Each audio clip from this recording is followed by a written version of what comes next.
He sido mutismo total, estando en silencio mortal, callándote ideas perfectas de predilección. Te advierto, yo soy un cobarde, oculto mi sombra en la tarde, respiro tu aliento de lejos y con discreción.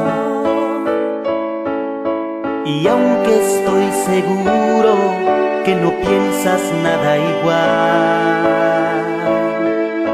y aunque esto es muy duro, mi secreto es su final.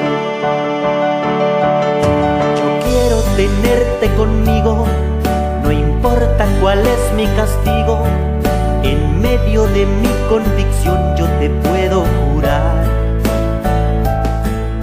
cerrarle la puerta al infierno, abrirte un camino al invierno y darte mi vida completa para perdurar.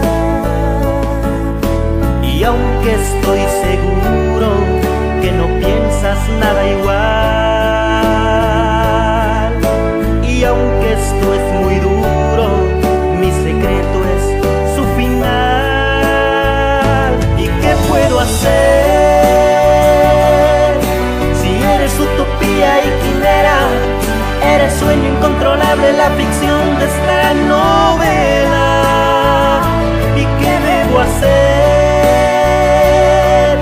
Si eres una linda primavera, eres la mujer culpable, la razón de esta quiniela. ¿Qué puedo hacer? ¿Qué debo hacer? Si apuesto está mi muerte por quererte viva, y pienso tener suerte para tenerte en vida. Te quiero, yo te lo confieso, invítame a darte un beso y haz que se cumpla mi gran fantasía de amor. El día que muera por ti, el día que duerma en ti, tus besos serán mi abrigo en las noches de honor. Y aunque estoy seguro que no piensas nada igual, y aunque esto es muy duro, mi secreto es su final. ¿Y qué puedo hacer?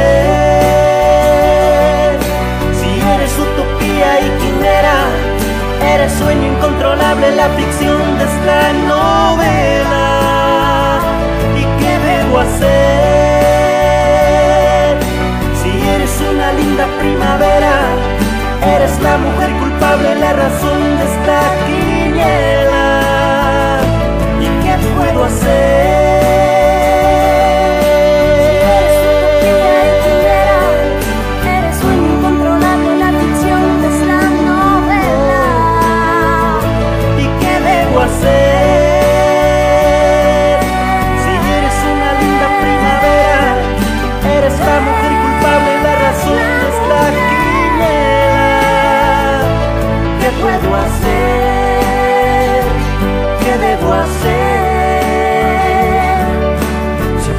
Mi muerte por quererte viva, y pienso tener suerte para tenerte en vida. Te quiero, yo te lo confieso, invítame a darte un beso y haz que se cumpla mi gran fantasía de amor. De amor.